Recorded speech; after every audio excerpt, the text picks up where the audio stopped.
Hi everyone. Today we discuss vocabulary and grammar in academic writing, the fifth unit in the book Writing for Academic and Professional Success, prescribed as common course in English for second semester UG programs in Calicut University. By the end of this chapter, you would be able to understand the role of vocabulary and grammar in academic writing, the significance of editing prior to submission or publication. You will be able to understand new terms like academic word list, discourse markers, and parallelism. For the sake of convenience, I divide this chapter into two. The first part deals with vocabulary in academic writing, and the second part deals with grammar in academic writing. From the previous chapters, you have learned the nature of academic writing and different types of academic writing. You know that academic writing is a serious and formal way of writing. Among other factors like grammar or genre, vocabulary has a significant role in maintaining its formal and serious nature. So we must be very careful in the selection of words, or at least at the time of editing and revising, because it is at the editing stage we remove unnecessary words and expressions to make our sentence clear and effective. Now let's see some general suggestions on vocabulary use. The words we use must be appropriate to the purpose. We have to use formal words and expressions to achieve its formal nature. For this, we have to use words listed in AWL, Academic Word List. What is AWL? It is a list of frequently used words in academic works in all disciplines. I will explain this in detail in the next slide. We have to avoid informal words and expressions. We should not use slang expressions, colloquial expressions, or non-standard expressions in an academic work. Use discourse markers to connect your ideas, or to emphasize your ideas, or to deviate from one idea to the next. Discourse markers are connecting words like therefore, as a result, moreover, or the words used to deviate from one idea to the next when we communicate. This will be explained in detail in the coming slides. When we use discourse markers, we can present our ideas in a logical way, in an orderly way. We have to avoid wordiness. Wordiness means using more words than the meaning demands. Rather, we have to make our writing precise and clear, which are the hallmarks of academic paper. Let's understand what is Academic Word List, AWL. This is a new term that you learn in this chapter.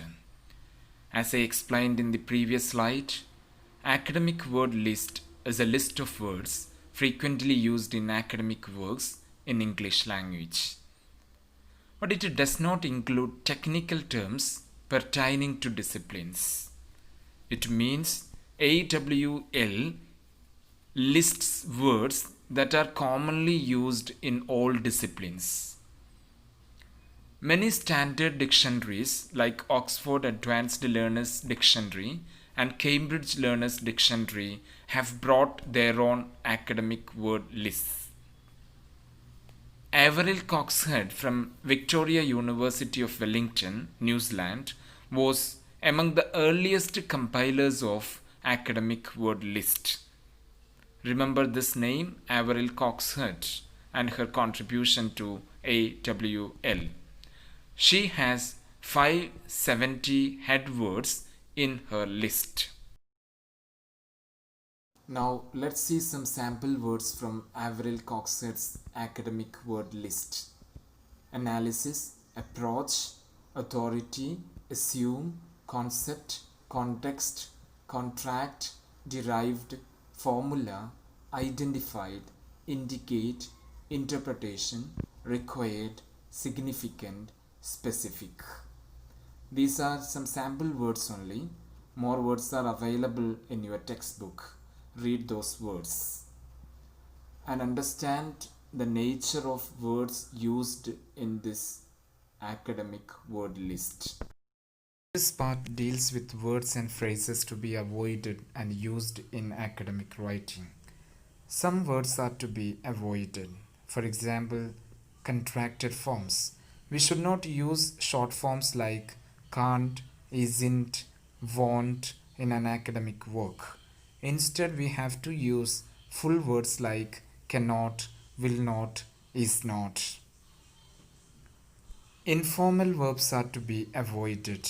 For example, start, give. Instead, we have to use formal verbs like commence, provide. Phrasal verbs are to be avoided. For example, go on, put off. Instead, we have to use continue, postpone. First and second person pronouns are to be avoided. Let's see one example. We are not supposed to write, in this essay, I have argued that. This is something very subjective. Instead, we have to use more objective expression like, in this essay, it is argued that. But some international journals prefer this subjective expression, but normally in India, we have a tendency to use objective expressions.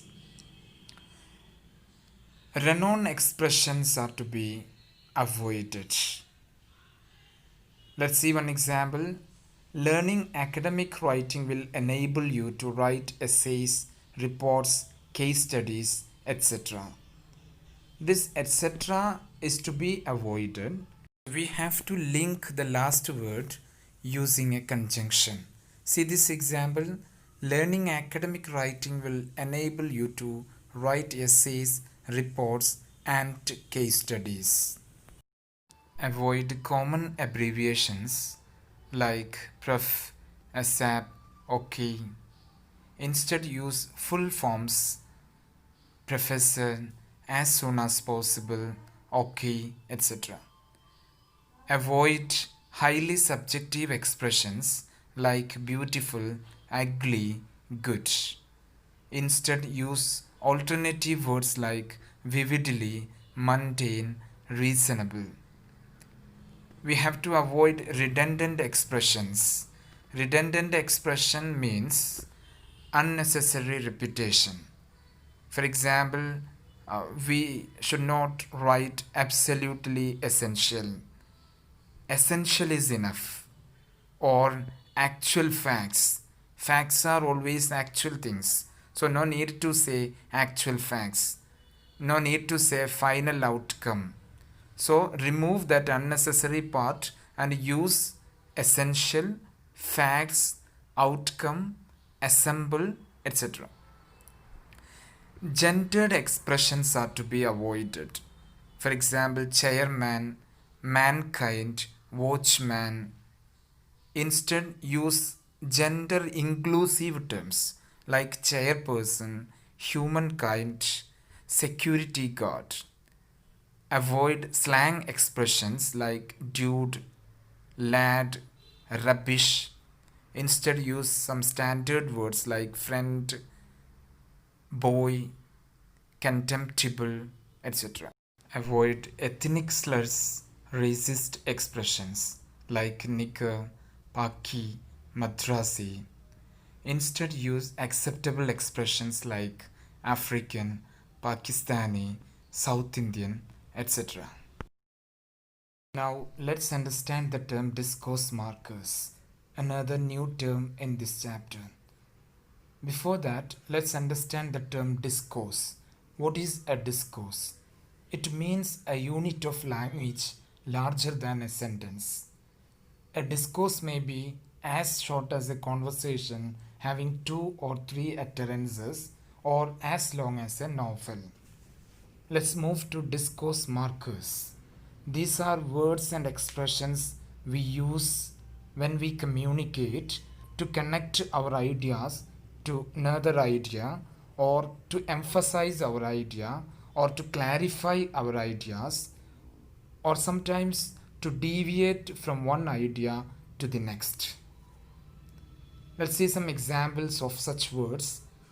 Therefore, as a result, in addition to, despite that, moreover, etc. In other words, discourse markers are words and expressions used to connect one discourse to another. They are also called sentence connectors, linking words, linking phrases, transition signals in academic writing terminology. What is its significance? Appropriate use of discourse markers helps us to present our ideas in a logical, coherent, and orderly manner. There are 2 types of discourse markers: formal discourse markers and informal discourse markers. Formal discourse markers are used in formal communication, and informal discourse markers are used in informal context. Let's see some examples of informal discourse markers. Actually, anyway, fine, let me see, really, I mean, by the way, you know, etc. See the examples of formal discourse markers: as a result, in other words, for instance, moreover, in general, to a great extent, on the contrary, despite this, therefore, etc. This is about vocabulary in academic writing. I think you have understood the significance of vocabulary in academic writing. The second part of this unit, that is grammar in academic writing, will be discussed in the next video. Thank you.